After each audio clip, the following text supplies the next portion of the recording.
Más del 4% de la población adulta sufre apnea del sueño. Es el trastorno más habitual cuando dormimos y tiene consecuencias nefastas para la salud. Ahora el Hospital de Palencia ha sido galardonado por un innovador estudio que permite acelerar las pruebas diagnósticas y, por lo tanto, ponerle remedio cuanto antes.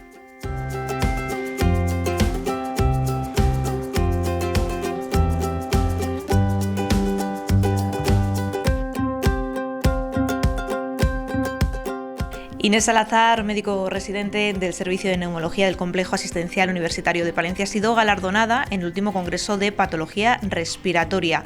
Se le ha reconocido su trabajo sobre la optimización de pruebas diagnósticas en el estudio de la apnea del sueño. Inés, lo primero, enhorabuena por ese reconocimiento. ¿Y cómo ha recibido el hecho de recibir este premio y de ser valorada por su trabajo?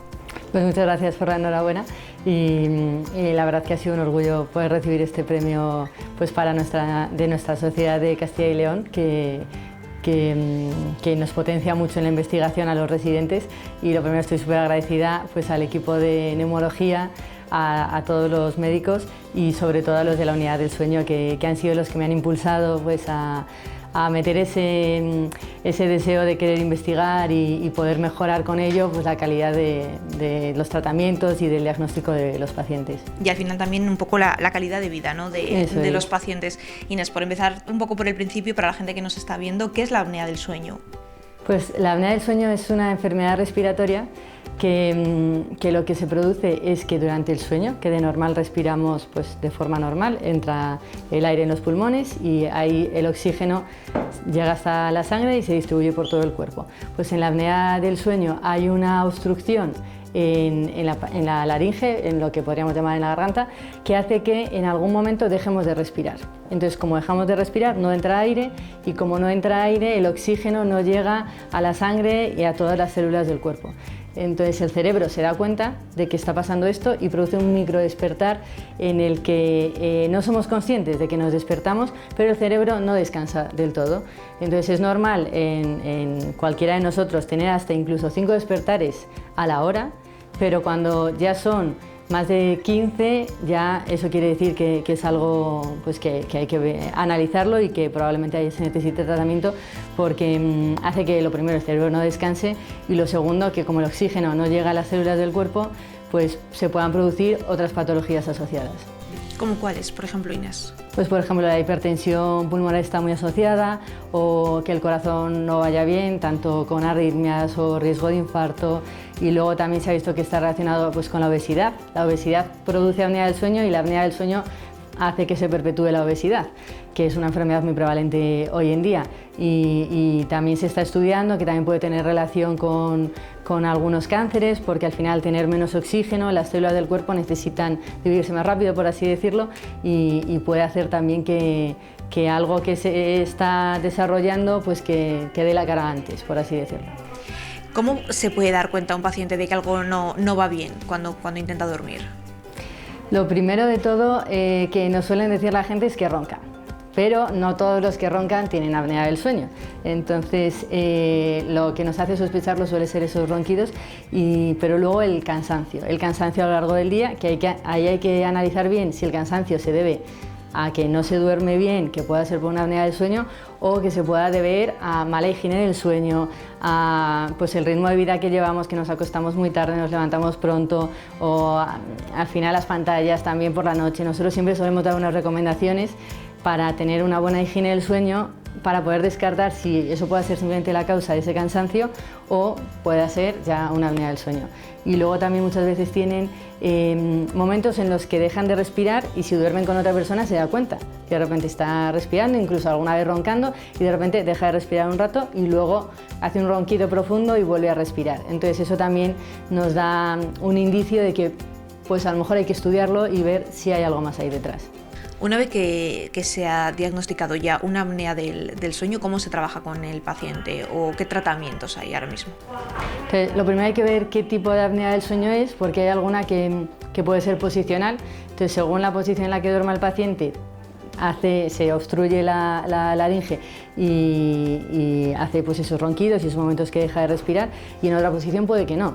Entonces en esos casos hay distintas cosas que podemos recomendar, como un cojín que se pone en la espalda para que cambie de postura y no duerma boca arriba, por ejemplo, o luego si se debe a la anatomía de la cara, que en algunos casos se debe, se puede hacer aplicar un dispositivo pues, de adelantamiento de la mandíbula, o si es por la nariz que tiene pólipos o que tiene alguna alteración que hace que no pueda entrar bien el aire, en esos casos se podría operar. Y luego ya desde el punto de vista de neumología, en nuestros casos, si todo eso que he contado antes no hace una solución, no disminuye esa apnea en el paciente, el tratamiento que les ponemos es una CPAP, que es un dispositivo con una mascarilla que da aire con alto flujo para que todo el rato esté abierta la vía aérea. Y eso tienen que dormir con él toda la noche, y hace que bajen mucho y muy significativamente esos momentos en los que deja de respirar el paciente. Para ayudar a los pacientes, lo mencionábamos al principio, es muy importante la investigación, todos estos tratamientos que ya están en marcha. En concreto, ¿su proyecto en qué consiste?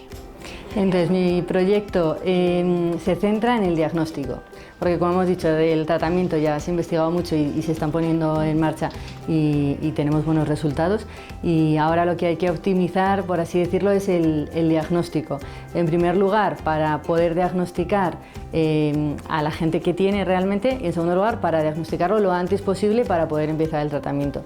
Entonces, a día de hoy tenemos unas recomendaciones de un consenso internacional que salió en el año 2021, en el que indica en los centros especializados de neumología el protocolo que debemos seguir según el riesgo que tienen los pacientes para pedir una prueba u otra prueba. Entonces hay dos pruebas. La poligrafía es más sencilla, lo hacen los pacientes en su casa, se lo llevan en el dispositivo y lo traen por la mañana. Y solo se tienen que poner una banda en el tórax, otra en el abdomen y en el dedo. Y unas gafitas en la nariz, y con eso duermen por la noche y nos lo traen. Y esa prueba es mucho más sencilla de analizar por nuestra parte. Y luego, por otro lado, está la polisomnografía, que esa hay que hacerla en el hospital, y aparte tiene análisis cerebral de las ondas para poder ver en qué fase del sueño estamos, para poder ver realmente si el paciente duerme durante toda la noche o en algún momento se despierta. Entonces es mucho más preciso ese diagnóstico. Lo que pasa es que es para el paciente muchas veces más complicado, porque tiene que dormir en el hospital con cables por todas partes, y muchas veces están más incómodos, les cuesta un poco conciliar el sueño en esa noche, y luego es una prueba mucho más compleja que nosotros tardamos más en analizar, y como solo se puede hacer en el hospital, pues genera muchas listas de espera. Entonces el objetivo de mi proyecto era analizar qué pacientes se pueden beneficiar de hacer la poligrafía en su casa, ampliando un poco el campo que el consenso internacional recomendaba, que era un poquito más limitado, un poco más restringido a lo que ya está investigado y está comúnmente reconocido. Entonces nosotros primero analizamos en nuestros pacientes cuáles podían tener más riesgo, y luego hemos llevado a cabo un protocolo para ahora comprobar que nuestro protocolo funcione bien, y que pudiendo hacer una poligrafía tenemos los mismos diagnósticos y se trata a los pacientes mucho más rápido y de forma mucho más económica también.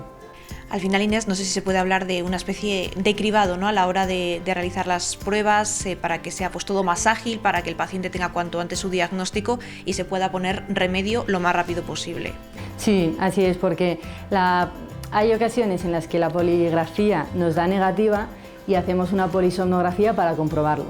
Entonces, esto es pues como en todos los cribados, que hay que analizar muy bien a qué tipo de pacientes se les puede hacer, porque no se puede hacer de forma indiscriminada a toda la sociedad, pero sí que en los pacientes que se tiene sospecha, pues eso, que roncan, que tienen gran somnolencia durante todo el día, y que alguna vez alguien les haya visto que dejan de roncar, ya eso nos puede hacer sospechar. Entonces es bueno que se manden a una consulta de un especialista para poder ver si realmente tienen la enfermedad y necesitan un tratamiento cuanto antes. Nos hablaba también de que esa prueba en casa es más económica, ¿no? Eso es. Al final se trata un poco de agilizar, nos hablaba también de las listas de espera, es algo que preocupa desde las administraciones, preocupa también a nivel usuario, y dormir, aunque a veces nos olvidemos un poco, ¿no?, de cuando hablamos de patologías o de enfermedades, es verdad que es muy importante, tiene unas consecuencias negativas en la ciudad, en la salud, y al final cada día que pase es malo para el paciente, ¿no? Eso es. ¿Qué consecuencias tiene el poder dormir mal en general para un paciente? Pues al final, por un lado tenemos todo lo que comentaba antes, pues de problemas del corazón, problemas de la tensión, cardiovasculares, incluso algún ictus, todos esos problemas, y luego a la vez problemas pues psicológicos, por así decirlos, porque al final nosotros una de las preguntas que hacemos para ver si hay probabilidad o no es pues ese tener sueño durante todo el día, que hay muchas veces que imposibilita para hacer el trabajo normal, o incluso accidentes de tráfico. Hay gente que se puede llegar a quedar dormida en su trabajo profesional, y si es sentado en una silla pues es algo molesto, pero si es conduciendo es algo peligroso. No solo para él, sino para mucha más gente. Y luego también pues les puede cambiar un poco el carácter, porque al final el estar cansado durante todo el día nos afecta. Y sobre todo sin ser consciente del por qué, porque mucha gente intenta, pues eso, a lo mejor cambiar sus hábitos del sueño, acostarse pronto, intentar cuidarlo, y aún así no descansa. Entonces tienen esa sensación de intentar cuidarlo y que no funcione de ninguna forma. Entonces, al poner una solución, muchas veces mejora drásticamente la calidad de sueño, y al mejorar la calidad de sueño, esto nos lo dicen siempre los pacientes, que les ha cambiado radicalmente la vida, y de estar sobreviviendo pasan a poder vivir. Y eso siempre están muy agradecidos tras haber comenzado el tratamiento.